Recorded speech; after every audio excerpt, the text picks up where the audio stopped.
19, I quit my job, I moved to Bali, and I started the business. I've now had this business for 5 years, and I'm gonna set the scene a little for you. I was someone who would have all these great big ideas, and I would journal about them, I would speak about them, but I stayed in the same shitty situation.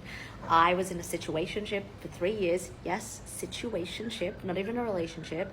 I was in a job with two bosses who micromanaged the fuck out of me, where it got to the point, like, I was someone, like, in my chill barista job when I was at university, I wouldn't even call it sick. Even when I was, like, got home at 4 a.m. from the clubs, and then it was like a 5 a.m. shift. This job was a manager of 2 gyms, and I was like calling my dad and asking, like, what's a believable excuse? Like, that's, like, I hated it. It served a purpose in my life, but that's where we're at. I was also binge drinking every weekend to escape my feelings. I was living paycheck to paycheck. When I look back, I had more than enough money for my rent, for my lifestyle, but I still was like, I'm poor, I can't afford anything, like, yada, yada, yada. And so that's where I was at. And on the other side, I was like, I'm going to start a business, and I never did, right? I had many opportunities, I had many times. So what was it that got me to the point of actually quitting my job? And it comes down to a couple of things. I'm going to share one of them with you today.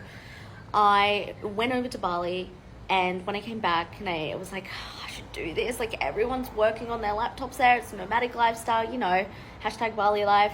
And my dad said, okay, so what's the worst case scenario? You fail and you come back and you become a personal trainer again. And he just looked at me.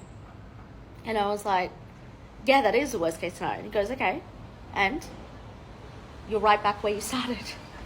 I was like, oh, Dad.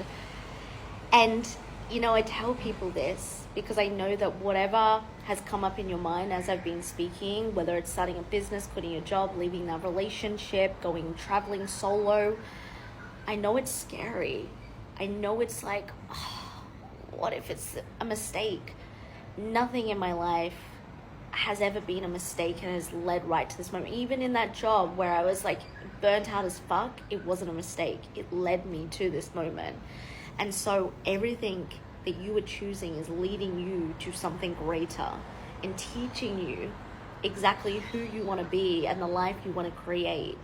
And I know it can be really hard. I know it can feel super, super overwhelming, but you just got to start. Most people don't. And then they get to like 80 years old and they're like, I wish I did this.